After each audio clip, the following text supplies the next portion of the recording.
নমস্কার, কেমন আছেন সবাই?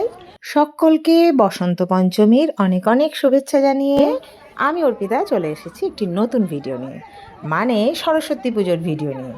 তার থেকেও বলা ভালো, সরস্বতী পুজোর দিনটা আমার কেমন করে কাটলো তার একটা ছোট্ট ভিডিও নিয়ে। তো সরস্বতী পুজোর দিন সকালবেলায় এবারে আমাদের বাড়িতে পুজো হয়নি। এবছরে আমাদের একটা দুর্ঘটনা ঘটে গেছে, তো সেই কারণে আমাদের কাল অশৌচ, পুজো করতে নেই। তো এক বান্ধবীর বাড়ি পুজো ছিল, সেখানে গেছি, প্রতিমা দর্শন করেছি, প্রণাম করেছি এবং খাওয়া দাওয়া করেছি জমিয়ে। খাওয়া দাওয়াটা প্রত্যেক বছরই থাকে, আমাদের বাড়িতে পুজো সেরে ওর বাড়ি খেতে যাই।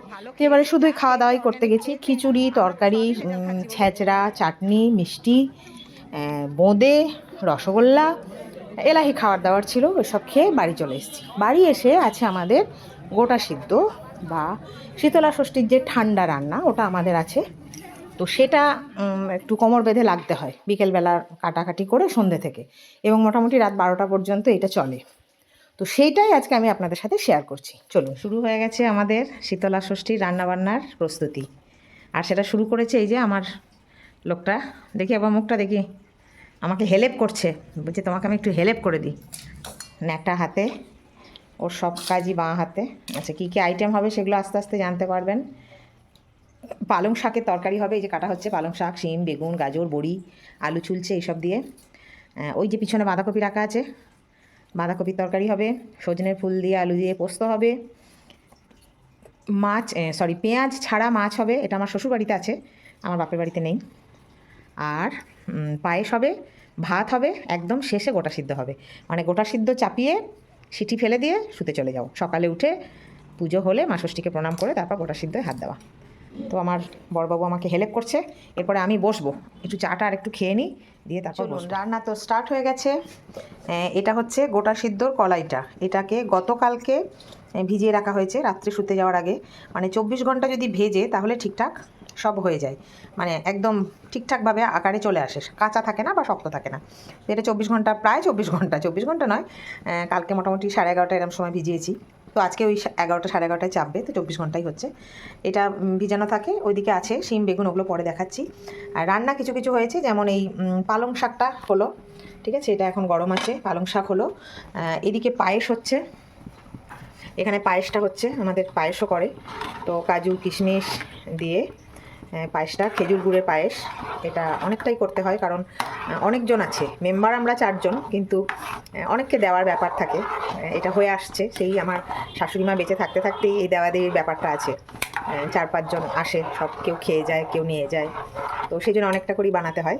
গোটা সিদ্ধ আর পায়েসটা প্রচুর পরিমাণে বেশ ভালো রকম বানাতে হয়, ওটা বাকি কেউ খাক, মানে সবজি তরি তরকারি না খাক, এটা তো অনেকেই নিয়ে যায়, আর কেউ কেউ তো খেয়েও যায়।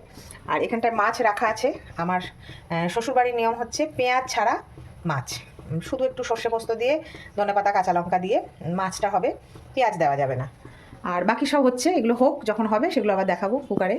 আর এই যেগুলোই রান্না হচ্ছে এগুলোই কিন্তু গোটা সিদ্ধ বসবে না, এই সমস্ত নিরামিষ রান্না হয়ে যাওয়ার পর ভাত হবে, তারপর ভাত নেমে গ্যাস মুছে মাছ হবে, তারপর আবার গ্যাস মুছে ওটা সিদ্ধ হবে। তো সবটাই আমি শেয়ার করব।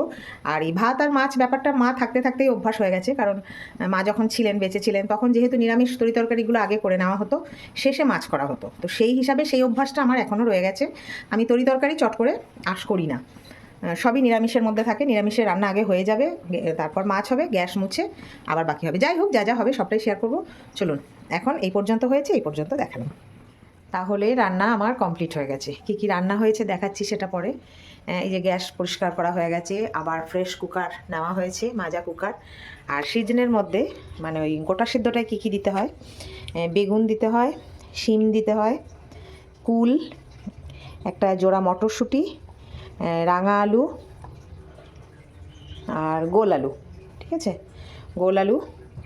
আর এখানটা থাকে ওই যে ভিজানো ছিল যে গোটা সিদ্ধ, এটা চাপিয়ে দিই। কী কী আছে, রাঙা আলু, গোল আলু, শিম, মটরশুঁটি, কুল, বেগুন, এই হচ্ছে এর জোগাড়। এটা চাপিয়ে দিয়ে আবার আসছি, কী কী রান্না হচ্ছে দেখাচ্ছি। এই দেখুন, এটা কিন্তু সবটা দিয়ে দেওয়া হয়েছে, আর কিচ্ছু দেওয়া হবে না, আর দেওয়া হবে প্রয়োজন মতো জল, যেটা এটা খুব সুন্দর সিদ্ধ হয় এবং যাতে তলায় লেগে না যায়, কারণ এই যে 5টা 6টা সিটি পড়বে, একেবারে খোলা হবে আগামীকাল সকালে, এই জলটা একটু বেশি বেশি দিতেই হয়। এই যে জল দেওয়া হয়েছে, চলুন এবার এটা লাগিয়ে দিই। তারপরে আচ্ছা তার আগে একটু দেখিয়ে দিই আর কী কী রান্না হয়েছে।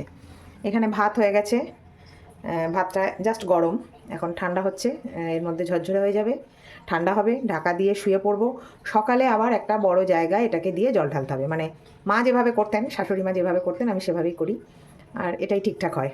আর এখানে পেঁয়াজ ছাড়া শুধু মাছের ঝাল হয়ে গেছে।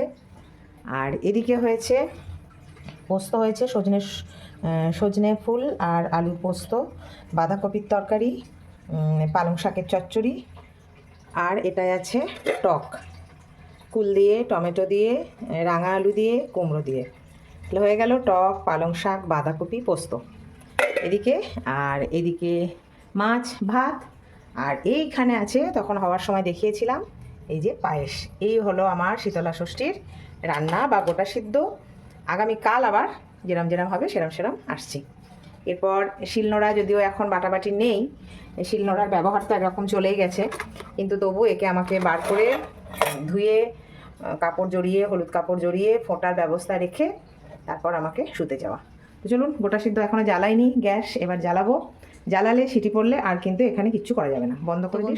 সকাল হয়ে গেছে, কালকে গোটা সিদ্ধ বসিয়ে শুতে চলে গেছিলাম আপনাদের সাথে দেখা করে। সকালে একটু দেখিয়ে দিই, আবার পরে নতুন ভিডিও, অন্য ভিডিও আসবে। এই দেখুন গোটা সিদ্ধ হয়ে গেছে। আর আমার পরিবেশনের সুবিধার্থে এটাও মাকে করতে দেখেছিলাম, সমস্ত এই জিনিসগুলো তুলে নেওয়া, ঠিক আছে? এই বেগুন, রাঙা আলু, গোটা আলু, রাঙা আলু, শিম, এগুলো তুলে নিলে কি হয়, আমি এটা থেকে হাতায় করে করে এটা ধরুন দেব, গোটা সিদ্ধটা দেব, এই যে সিদ্ধ, আর বাটিতে বাটিতে এগুলো দেওয়া হবে, তাহলে এই ঘাঁটাঘাঁটি মাখামাখিটা হয় না। আর মা ষষ্ঠীর জন্য তুলে রাখা হয়েছে একদম সিদ্ধ গোটা আলু, শিম, এটা জলে দিতে হয়। প্রথম মা ষষ্ঠীকে তুলে রাখা হয়, তারপর নিজেরা খাওয়া হয়। তো এরম ব্যবস্থা করে রেখেছি খাওয়ার সময় দিতে সুবিধার জন্য। চলুন আজকের ভিডিও এখানেই শেষ করলাম। কেমন লাগলো জানাবেন, আমার গোটা সিদ্ধর পুরো রান্নাটা শেয়ার করলাম। তো ভালো লাগলে একই রকমভাবে লাইক করে, সাবস্ক্রাইব করে পাশে থাকবেন।